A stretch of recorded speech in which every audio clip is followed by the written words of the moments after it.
అందరికీ నమస్కారం. Welcome to I dream media. ఈరోజు మనతో ఉన్నారు జ్యోతిష్య, సంఖ్యాశాస్త్ర, అలాగే వాస్తు, అలాగే నవరత్న నిపుణురాలు తనుష్క గారు.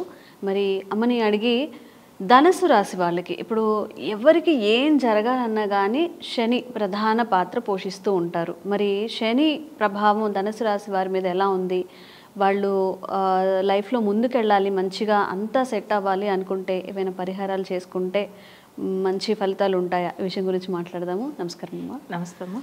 ధనుసు రాశి వారి గురించి చూసుకుంటే కొంచెం ఆ రాశి వారిని కాస్త ప్రత్యేకంగా మనం భావించాల్సి ఉంటుంది. మరి వీళ్ళ మీద శని ప్రభావం అనేది ఎలా ఉంటుంది? అంటే ఇప్పుడు ఏమవుతుందంటే శని వగ్రగదిలో ఉన్నాడు. శని వగ్రగదిలో ఉన్నప్పుడు ఈ ధనుసు రాశి వాళ్ళకి ఏమవుతుందంటే కుటుంబ స్థానాధిపతి అవుతాడు శని, ధన స్థానాధిపతి అవుతాడు. తర్వాత వాళ్ళకి సహోదర స్థానము అది కూడా శని అవుతాడు ఇప్పుడు. సో ఆయన ఏంటంటే ధనుసు రాశి వాళ్ళకి ఈ 2-3 స్థానానికి అధిపతి అయిన శని అసలు ఏమేమి సమస్యలు ఇస్తాడు. 4లో ఆయన ఏమైందంటే అర్ధ ఆష్టమ శనిగా ఉన్నాడు కొన్ని రోజులుగా, అంటే కొన్ని మంత్స్ గానే. ఇందులో అర్ధ ఆష్టమ శని ఉన్నప్పుడు ఏమైతుందంటే వాళ్ళకి వచ్చి ఆల్రెడీ చాలా కష్టాలు పడుతూ ఉంటారు. ఇప్పుడు మరీ వగ్రంలో ఉన్నప్పుడు ఏమైతుందంటే ఆ కష్టాలు కొంచెం తొలగి ఉంటుంది. సో చాలా వరకు ఏంటంటే అర్ధాష్టమ శని అంటేనే అష్టమ శనిలో సగం, అది అష్టమంలో సగం అర్ధాష్టమ శని అంటారు. దీనివల్ల ఏమవుతుంది వాళ్ళకి ఇంత ముందుగా ఫైనాన్షియల్ విషయంలో సమస్యలు, ఎందుకంటే ధన స్థానాధిపతిగా శని కాబట్టి ఆయన 4th ఉన్నాడు కాబట్టి. తర్వాత కుటుంబ స్థానం, కుటుంబం అంటే ఇంట్లో గొడవలు, ప్లస్ ఇంకొక విషయం ఏంటంటే ఏదైనా పెళ్లి విషయం ప్లాన్ చేసుకుంటే అంత తొందరగా సెట్ అవ్వదు ఈ ధను రాశి వాళ్ళకి. నెక్స్ట్ వచ్చి ఏమవుతుందంటే వాళ్ళకి ఇక్కడ 3rd హౌస్ కూడా శనియే కాబట్టి కొంచెం కార్య విఘ్నం ఇస్తాడు, ప్రతి పనులు డిలే చేస్తూ ఉంటాడు. తర్వాత సహోదర స్థానము, తర్వాత చుట్టుపక్కల ఉన్న నైబర్స్ గురించి కానీ అదన్నీ కూడా శని ప్రభావమే చూపిస్తాయి. అయితే ఇవన్నీ ఇంత మంచిగా ఉన్న వాళ్ళు, చుట్టుపక్కల ఉన్న వాళ్ళు కానీ, తోడు పుట్టిన వాళ్ళు కానీ మంచిగానే ఉన్నారు. ఇప్పుడు సడన్ గా సమస్యలు అంటే సో అది వచ్చి ఏమవుతుందంటే అర్ధాష్టమ శని వల్ల. కానీ ఇప్పుడు వగ్రగదిలో ఉన్నప్పుడు కొంచెం రిలీఫ్ అనిపిస్తుంది, ఎందుకంటే కష్టాలు ఇచ్చేవాడు వగ్రమై చెడిపోయాడు, చెడ్డవాడు చెడిపోయాడు అనే మీనింగ్ అది. సో అప్పుడు వాళ్ళకి ఆ నెగిటివ్ అనేది తగ్గుతుంది. అయితే పెద్ద పూజలు ఇప్పుడు అవసరం లేదు. కానీ ఈ నవంబర్ తర్వాత, నవంబర్ ఎండింగ్ వరకు శని వగ్రగదిలో ఉన్నాడు. ఇది వెళ్ళిన తర్వాత తప్పకుండా వాళ్ళకి ఇంకా ఒక 2 సంవత్సరాల దగ్గర వాళ్ళకి ఏంటంటే అర్ధ ఆష్టమ శని జరుగుతూ ఉంటాయి. సో వాళ్ళకి తప్పకుండా చేయవలసిన పూజలు ఏంది అంటే వాళ్ళకి కుటుంబ స్థానమే శని అయినప్పుడు ప్రతి శనివారంలో వాళ్ళు ఉపవాసం ఉండాలి. నెక్స్ట్ వచ్చి ఏంటంటే వాళ్ళకు ఆ శనివారం రోజుల్లో ఎక్కడన్నా గుడికి వెళ్ళి ఎవరికైనా అన్నదానం, అంటే వీలైతే 8 ఇవ్వచ్చము, లేదంటే ఎవరైనా ఒకరికైనా ఇచ్చేసి రావచ్చు శనివారం రోజుల్లో. తర్వాత ఒకవేళ అట్లా వీలు అవుతుంది వేరే ఎవరైనా పెద్దవాళ్ళకి ఏదన్నా వాళ్ళకి గిఫ్ట్గా ఇవ్వచ్చు, అంటే చెప్పలు కానీ, లేకపోతే వాళ్ళకి బ్లాక్ కలర్లో ఉన్న అంబ్రెల్లా కానీ ఇట్లా వాళ్ళకి ఇవ్వచ్చు గిఫ్ట్, అంటే వాళ్ళకి దానం ఇవ్వచ్చు. సో అది కూడా వాళ్ళకి ఏమవుతుందంటే శని ప్రభావం తగ్గుతుంది. ఎప్పటిలోంచి చేయవచ్చు అంటే నవంబర్ తర్వాత చేయవచ్చు. సో ఇప్పుడు వగ్రగదిలో ఉన్నప్పుడు పెద్ద సమస్య అయితే రాదు. సో దాని తర్వాత చేయవచ్చు. సో ఇలాంటి వాళ్ళు ఇవ్వడం వల్ల, దానం ఇవ్వడం వల్ల కూడా వాళ్ళకి శని వచ్చి మంచి చేస్తాడు. నెక్స్ట్ వచ్చి ఏంటంటే వాళ్ళకి ధన స్థానం బాగలేదు కాబట్టి ఈ ఒక 2 సంవత్సరాలు, అంటే 2.5 సంవత్సరంలో ఆల్రెడీ కొన్ని నెలలు వెళ్ళిపోయినాయి, ఎట్లనే ఈ 3 నెలలు వగ్రగదిలో వెళ్ళిపోతుంది. మిగతా ఉన్న 2 సంవత్సరాలు కూడా ఏంటంటే వాళ్ళకి ధన స్థానం నెగిటివ్ అయింది కాబట్టి వాళ్ళకి త్రయోదశి తిథిలో, జనరల్గా వాళ్ళకి త్రయోదశి తిథిలో ఏంటంటే ధన ప్రాప్తం గురించి ధన వశీకరణ పూజలు చేసుకోవచ్చు. అప్పుడు వాళ్ళకి ఆర్థిక ఇబ్బందులు ఉండదు. ఎందుకంటే ఈ 2 సంవత్సరాలు ఆర్థికంగా కూడా చాలా బాధపడుతూ ఉంటారు, ఇంట్లో కూడా గొడవలు కూడా ఎక్కువ ఉంటుంది. సో దానివల్ల తప్పకుండా ఈ పూజలు చేసుకోవడం వల్ల ఆర్థిక ఇబ్బందుల్లోంచి బయటపడవచ్చు. అది కూడా వాళ్ళు చేసుకోవాల్సింది కొంతమంది ధన త్రయోదశి రోజు చేసుకోవచ్చు, మామూలు త్రయోదశి తిథిలో కూడా ఈ ధన వశీకరణ పూజలు చేసుకోవడం వల్ల వాళ్ళకి అసలు ధనుసు రాశి వాళ్ళకి చాలా మంచి ఫలితాలు పొందవచ్చు.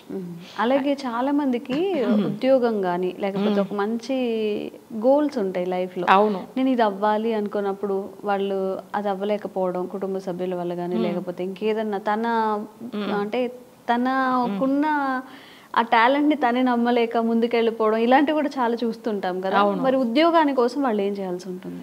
ఇప్పుడు నేను అన్నిటికనే ధను రాశి వాళ్ళకి ఏమైతుందంటే 3rd హౌస్ కూడా ఆయనకు కార్య విఘ్నం అవుతుంది చెప్పాను కదా. వాళ్ళు జాబ్ గురించి అనుకుంటారు, కానీ వాళ్ళకి గోచర రీతిగా ప్రజెంట్ ఎలా ఉన్నాడంటే గురువు వచ్చి 7th హౌస్లో ఉండి రాశిని చూస్తున్నాడు. దానివల్ల కొంచెం ప్రభావం కూడా తగ్గుతుంది. అంటే అది కొన్ని మంత్స్ ఉంటాడు. యాక్చువల్లీ వచ్చి మిథున రాశిలో 1 year వరకు ఉంటాడు అసలు గురు గ్రహం.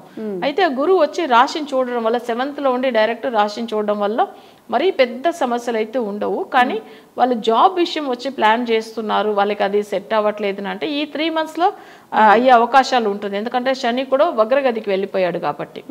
ఒక్కవేళ ధనురాశి వాళ్ళకి మరీ అసలు జాబ్ గురించి ఎంతో ట్రై చేస్తూ ఉన్నారు, అసలు వాళ్ళకి జాబ్ రాలేదు అనేటప్పుడు వాళ్ళకి ఏంటంటే ధనుసు రాశి వాళ్ళకి 9th లాడు ఉద్యోగ స్థానం ఎవరంటే సూర్యుడు అవుతాడు. అప్పుడు సూర్యుడి గురించి ఏంటంటే సప్తమి తిథిలో పూజలు చేసుకోవచ్చము. తర్వాత ఆదివారం రోజు ఉదయం 6 to 7 సూర్య హోరా ఉంటుంది. అంటే సూర్యుడికి సంబంధించిన ఆ హోరాని అదే రోజే ఇంకా బాగుంటుంది కాబట్టి ఆ టైమింగ్లో కూడా తనకి సూర్యుడి గురించి పూజలు చేసుకుంటే జాబ్ వస్తుంది.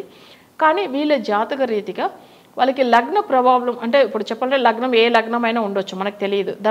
ధనుసు రాశిలో పుట్టిన వాళ్ళకి ధనుసు లగ్నమే కూడా ఉండవచ్చు. ఒకవేళ ధనుసు లగ్నంలోనే ఉన్న వాళ్ళకి ఏమవుతుందంటే నేను చెప్పిన రెమెడీ తొందరగా సెట్ అవుతుంది. ఒకవేళ వేరే లగ్నంలో పుట్టి ఉన్నారు అనుకోండి, వాళ్ళకి ఉద్యోగ స్థానం వేరుగా ఉంటే కొంచెం వాళ్ళకి 50% వర్తిస్తుంది. ఎందుకంటే జాతకం ఎందుకు ఫుల్గా అనలైజ్ చేయాలంటే జాతక రీతిగా దశాన్ని పెట్టి కొన్ని ఉంటుంది, గోచారాన్ని పెట్టి కొన్ని ఉంటుంది. అందులో ఎక్కువ దశ వాళ్ళకి ఎక్కువ మేనేజ్ చేస్తుంది కాబట్టి వాళ్ళ చక్రానికి సంబంధించింది ఆ దశాన్ని పెట్టి మనం ఫస్ట్ చూడాలి. దాంతోపాటు గోచారం తీసుకుని దానికి తగిన రెమెడీ ఫాలో అవుతే జాబ్ ఖచ్చితంగా వస్తాయి. ధనుసు రాశి వారికి శని భగవానుడితో పాటుగా రాహుకేతువుల అనుగ్రహం కూడా ఎలా ఉండబోతోంది, అసలు ఎలా ఉంది? ఒకవేళ ఏదన్నా పరిహారాలతో మనం ఏదైనా చేసుకోవచ్చా? ధనుసు రాశి వాళ్ళకి ఏంటంటే రాహుకేతుల ప్రభావం అంటే ఇక్కడ కుంభరాశిలో ఉన్నాడు రాహు, 3వ స్థానంలో ఉన్నాడు రాహు, 9వ స్థానంలో కేతు ఉన్నారు. అయితే ఇక్కడ రాహు మంచిదా చేస్తాడు, కేతు వచ్చి సింహరాశిలో కొంచెం మంచోడు కాదు. కానీ ఏమవుతుందంటే ఆ కేతుకు అధిదేవత ఎవరంటే గణపతి. సో అయితే ఏం చేసుకోవచ్చు అంటే ఈ రాహు కేతులు దోషంలో ఇక్కడ కేతు వరకు కొంచెం అంటే ఉద్యోగపరంగా సమస్యలు ఇస్తాడు. ప్లస్ ఏంటంటే తండ్రికి ఆరోగ్య సమస్యలు ఇవన్నీ కొంచెం ఉంటుంది. ఈ రాహు కేతులు మొన్న చేంజ్ అయిన దానివల్ల. బట్ ఈ ధనుసు రాశి వాళ్ళు గణపతి పూజ చేసుకోవడం వల్ల, అది కూడా గణపతికి ఏంటంటే చవితి తిథిలో 4వ తిథి వస్తుంది, చతుర్థి తిథిని అంటారు. సో ఇక్కడ అమావాస్య పోయిన 4వ తిథి కానీ పౌర్ణమి పోయిన 4వ తిథి కానీ చవితి తిథిని అంటాం. సో ఆ రోజు ఆ తిథిలో పర్టికులర్గా గణపతికి పూజలు అంటే మనం గరికతో మాల వేసి చేసుకోవచ్చు. నెక్స్ట్ వచ్చి ఏంటంటే స్వామివారికి కొన్ని మనకు వచ్చి ఎర్ర కలర్లో ఉన్న మందార పువ్వులు ఉంటాయి కదా, దాంతో అర్చన చేసి స్వామివారి మంత్రం చాంటింగ్ చేసుకుని గణపతి గాయత్రి మంత్రము, తర్వాత ఆయన మూల మంత్రం చదువుకుని ఆయనకు ఏదైనా ప్రసాదం పెట్టి ఆరతి ఇచ్చేసి దాని తర్వాత ఇది వచ్చి చతుర్థి తిథిలో చేయడం వల్ల కూడా వాళ్ళకి ఏమవుతుందంటే ఈ రాహు కేతులు ఒక దోషం నివర్తి అవుతుంది. కేతు వల్లదా దోషం ఉంటుంది కానీ రాహు వల్ల అంతగా ఉండదు ఇప్పుడు. సో అందుకే గణపతికి చేస్తే సరిపోతుంది. థ్యాంక్ యూ అమ్మా. థ్యాంక్ యూ అండి. And for more videos, please subscribe to iDream. Please subscribe to iDream. Please subscribe iDream. And please subscribe to iDream. For more videos, subscribe to iDream. please like, share and subscribe to the channel. Congratulations, iDream. Subscribe to iDream. Subscribe to iDream. So subscribe to iDream Media. iDream ki iDream team andarki huge congratulations. Please subscribe iDream Media. Please subscribe to iDream. Subscribe iDream. Please subscribe to iDream. iDream అంటే నా కళల ఛానల్ను subscribe చేసుకున్న నోరు తిరుగుతలేదు, మీరైతే గంట గుర్తు కొట్టండి. For more such videos, please subscribe to iDream.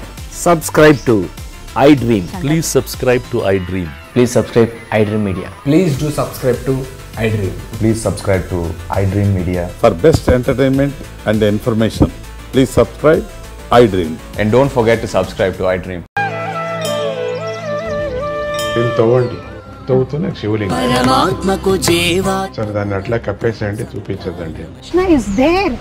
మూర్తి పూజ కాదు, సాక్షాత్ బ్రజేంద్ర నందన భగవాన్ ఉన్నారు మూర్తిలో. ఏమీ ఆశించకుండా ఆరాధించే వాళ్ళు కూడా ఉన్నారా ప్రభుజీ? నిజమైన భక్తి అంటే మనకు తెలియదు కాబట్టి